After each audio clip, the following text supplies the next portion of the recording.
Bonjour à tous, merci beaucoup de l'invitation. Donc je vais essayer de vous parler du réglage de la PEP dans les pneumonies Covid-19. Donc le réglage de la PEP, c'est une question difficile dans les pneumonies Covid-19, c'est une question encore plus difficile probablement, mais voici ma déclaration de lien d'intérêt. Donc si on se pose la question du réglage de la PEP, la première question qu'on doit se poser finalement, c'est à quoi sert la PEP? Alors la PEP, évidemment, ça sert à oxygéner, c'est une réponse peut-être assez standard, on dit ça simplement.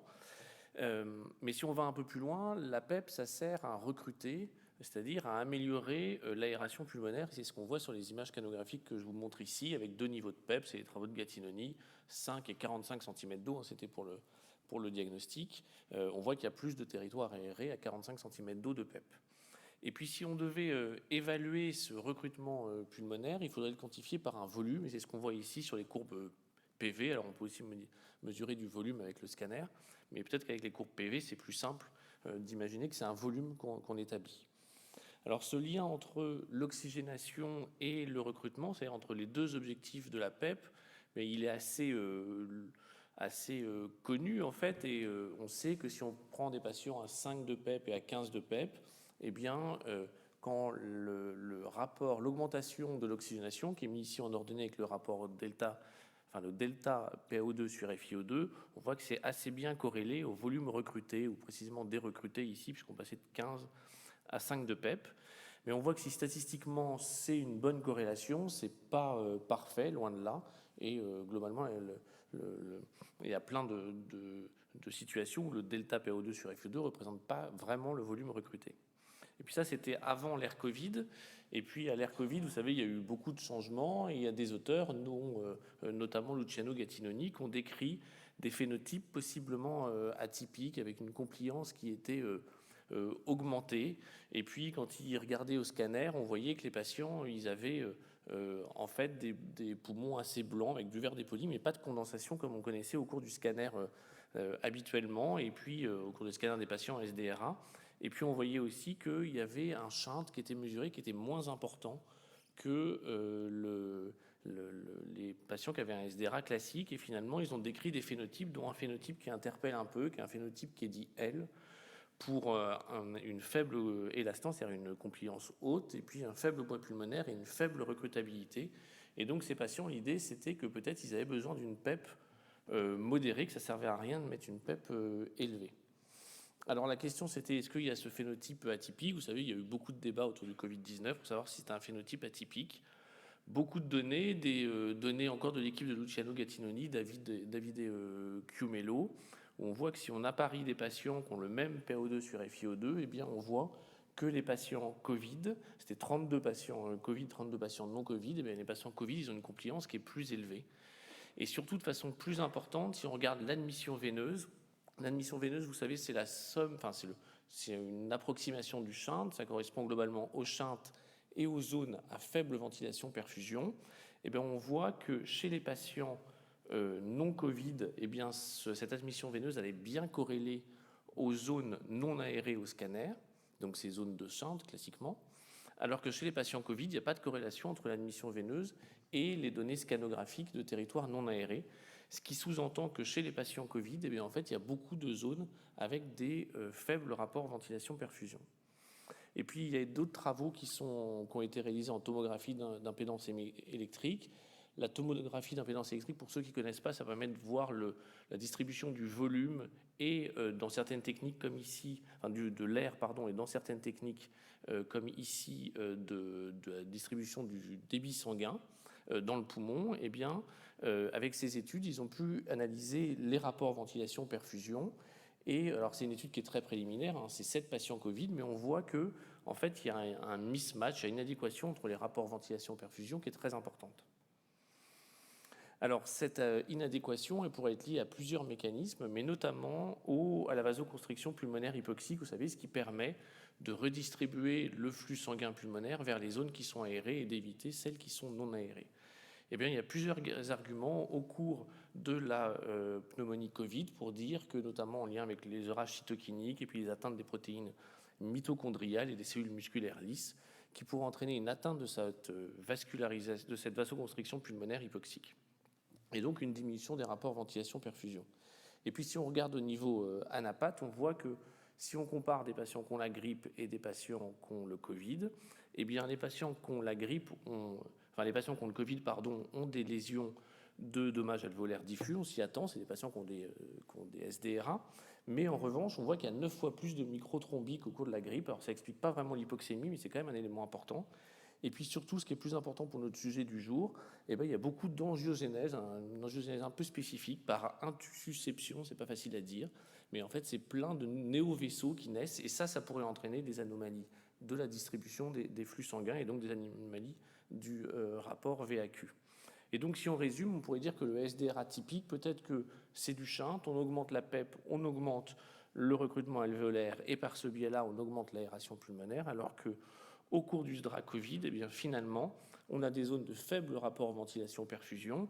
Et quand on augmente la PEP, en fait, on n'augmente pas le volume pulmonaire aéré, mais on augmente on améliore la distribution de la perfusion et on diminue l'inadéquation des rapports ventilation-perfusion.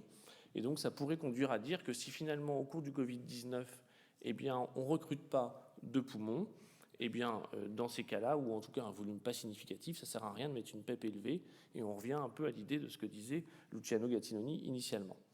Alors évidemment, ces données elles sont très très débattues, puisque si on regarde dans l'ensemble de la littérature, les données que retrouve Luciano Gattinoni, elles sont pas franchement confortées. Ici, c'était un éditorial où vous avez au milieu tous les patients, des patients des grandes études qui ont un Covid-19. Ici, c'est des patients qui n'ont pas un Covid-19, c'est l'étude LungSafe. Et puis ici, c'est les données de QMELO, donc globalement des données proches de l'étude de Gattinoni.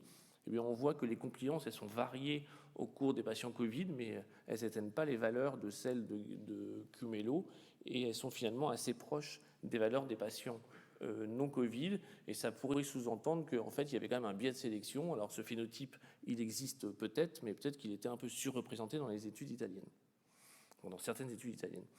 Et puis d'autres auteurs sont allés un peu plus loin et finalement se sont dit, mais en fait, si on regarde dans l'ère avant Covid, dans LungSafe, toujours cette grande étude observationnelle mondiale, eh bien, on voit qu'il y a 12% des patients qui ont un SDRA qui a les critères du phénotype L avec une compliance supérieure à 50 minutes par centimètre d'eau. Donc finalement, ça voudrait dire que ces patients, ils existaient avant, mais juste on ne les avait pas vus, on n'avait pas fait attention.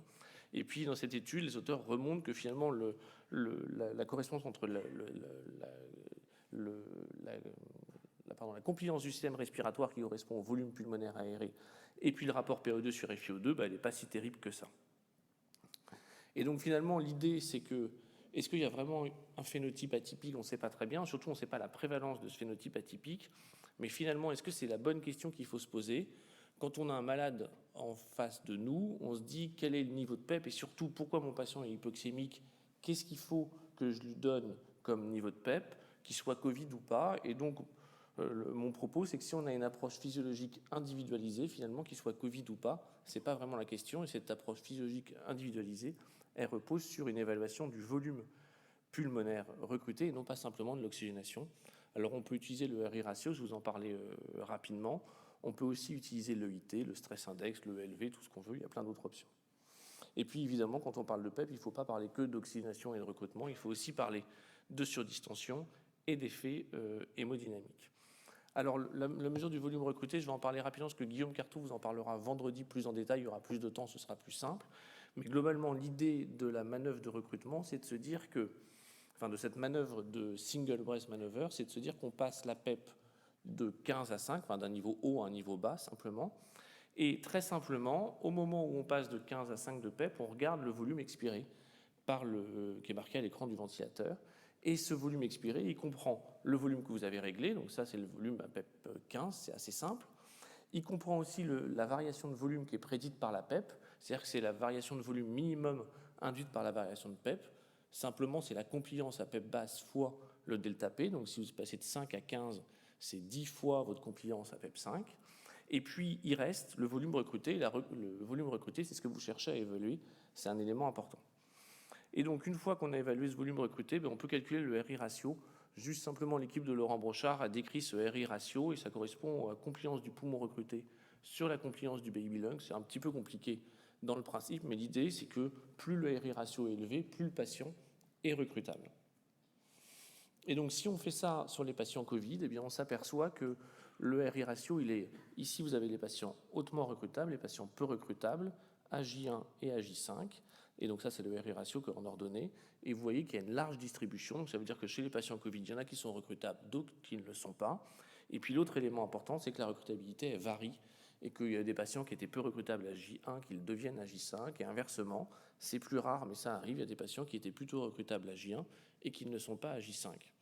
Et ça explique probablement pourquoi on a du mal à dire si la recrutabilité ou les phénotypes expliqués par Gattinoni sont vrais et les différences entre les différentes études, c'est que probablement les patients n'ont pas été pris exactement au même moment.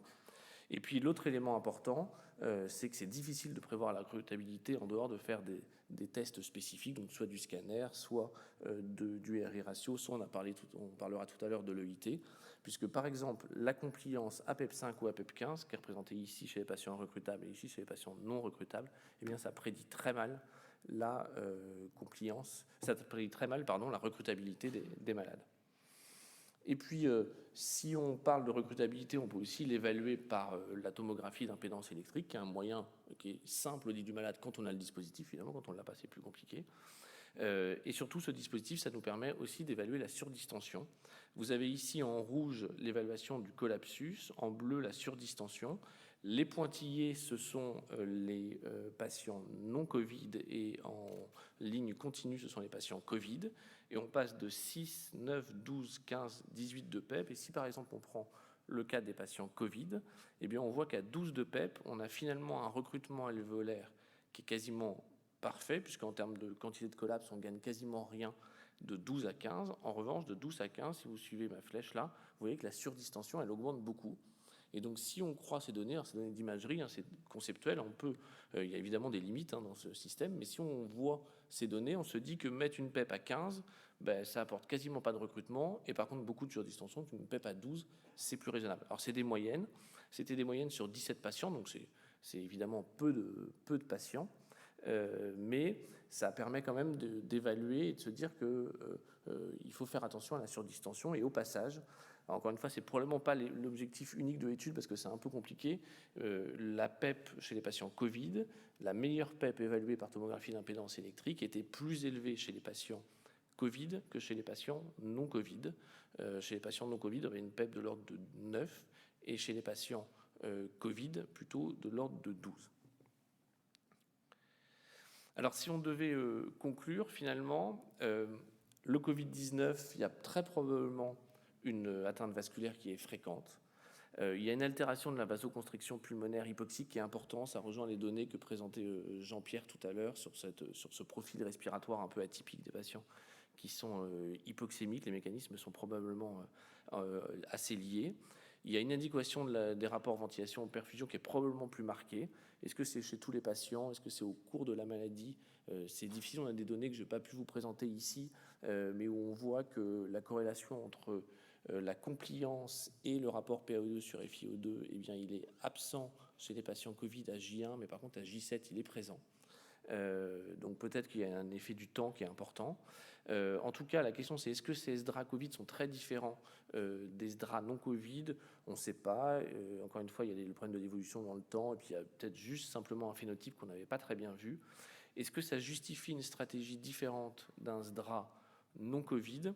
Eh bien, ma réponse à moi, pour faire quelque chose de simple en conclusion, c'est que c'est un peu partagé et que je dirais non à une seule condition, et cette condition, elle est importante.